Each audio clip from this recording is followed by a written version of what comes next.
आलोय दुबईच्या गोल्ड सूक मार्केटमध्ये, म्हणजे जी सगळ्यात मोठी गोल्डची मार्केट आहे तिच्यामध्ये आलोय आपण. आता सध्या गेट नंबर 1वर आहोत. आता पाहू आपण आतमध्ये जाऊन थोडं एक्सप्लोअर करू की जे लोक सांगतात खरंच सोनं खूप स्वस्त आहे, दुबईत आल्यावर सोनं घ्यायलाच पाहिजे, असंच पाहिजे तसंच पाहिजे. तर आता बघूया. चलो ओके. जे ठेवलेलं आहे डिस्प्लेमध्ये तेच दाखवू शकतो. इंडियन ब्रँडी आहे तिथे, जसं मलबार गोल्ड आहे, एक धनजी आहे, जॉयस लुका दिसलाय मला. आणखी एक बघा इथे गोल्डन शूज आहे, म्हणजे हौसेला मोल नाही म्हणतात ना.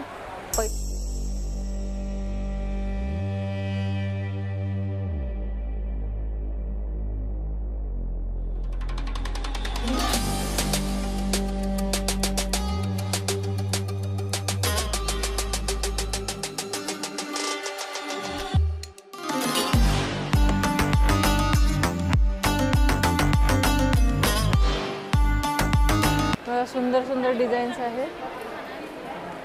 डिझाईन खरंच फार युनिक आहेत, आपल्या भारतात मिळतील असं नाहीच बिलकुल. काही इंडियन ज्वेलर्स आहेत ते प्युअर भारतीय डिझाईन दाखवतात, पण अशा डिझाईन्स आपल्याकडे मिळणं कठीण आहे. एकंदरीत खरंच चांगलं आहे. पण एवढी काही मोठी बाजार नाही आहे, म्हणजे असं दाखवतात मोजून 3 किंवा 2 ॲलीज किंवा गल्ल्या म्हणू शकतो आपण.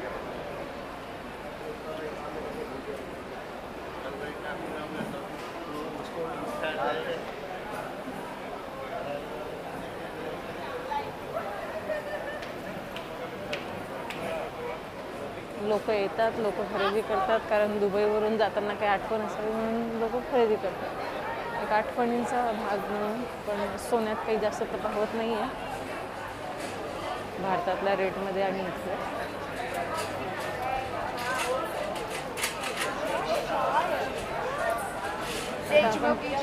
परत त्याच रोडनं जातो, फक्त दुसऱ्या साईडचं दाखवतं तुम्हाला घेऊन.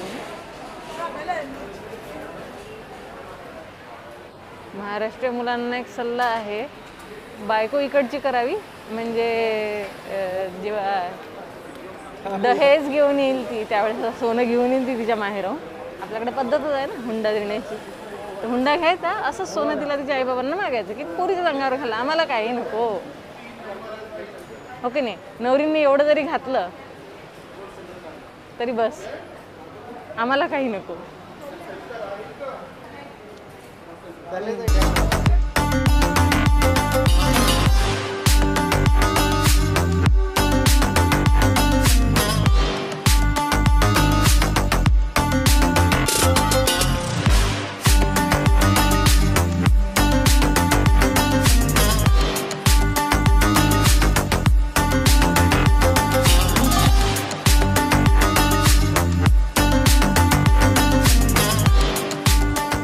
जॅग्वार आहे, जॅग्वारच्या कानातले आहे.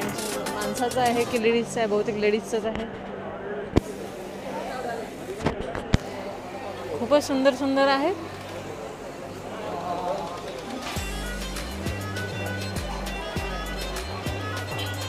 तो फक्त सोन्याचा पेहराव वगैरे.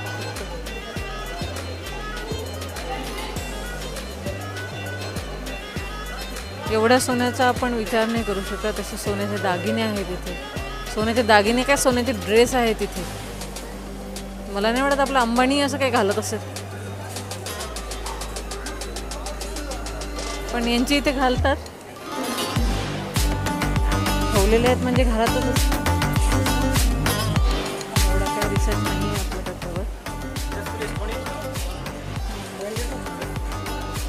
कोणी जर तुम्हाला स्वतःहून इन्फॉर्मेशन द्यायचा प्रयत्न करत असेल तर तिथे जाऊ नका. काही गरज नाही पडली आहे लोकांना इथे. स्वतःहून इन्सिस्ट करते तर काही गरज नाही जाण्याची.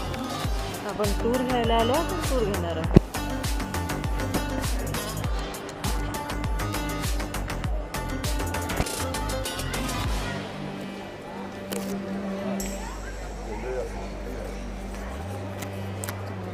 खूपच सुंदर सुंदर डिझाईन्स आहे.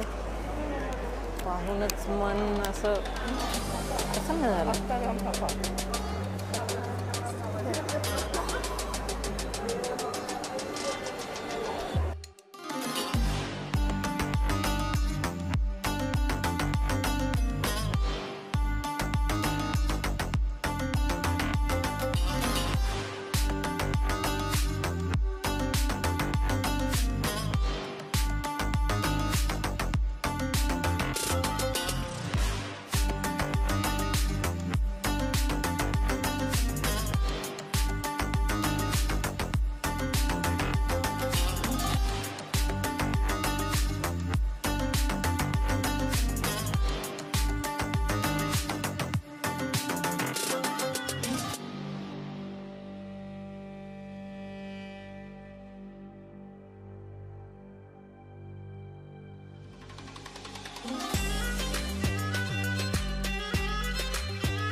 इथे आपले इंडियन ब्रँड पण आहेत काही. आम्ही त्यातच जाऊन पाहणार आहोत आता. इथे लँग्वेज बॅरियर आहे थोडा.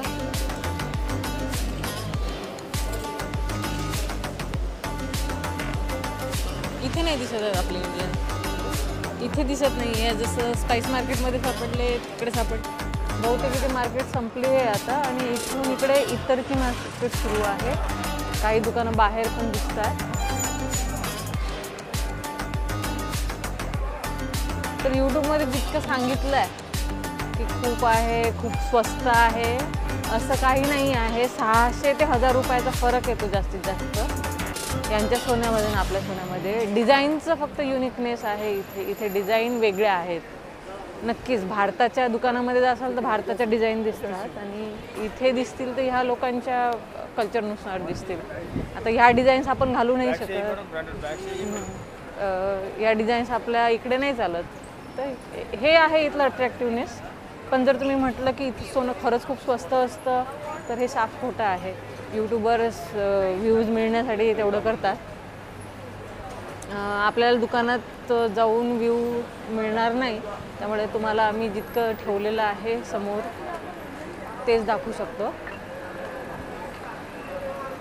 हे आपण तिथे मगाशी गोल्ड हाऊस पाहिलेलं याच्यापेक्षा थोडं मोठं होतं ते. त्याची शाखा आहे बहुतेक. हे बघा असं हे हेडसेट म्हणा किंवा हा असा युनिक साज आहे जो आपल्या भारतामध्ये नाही चालत.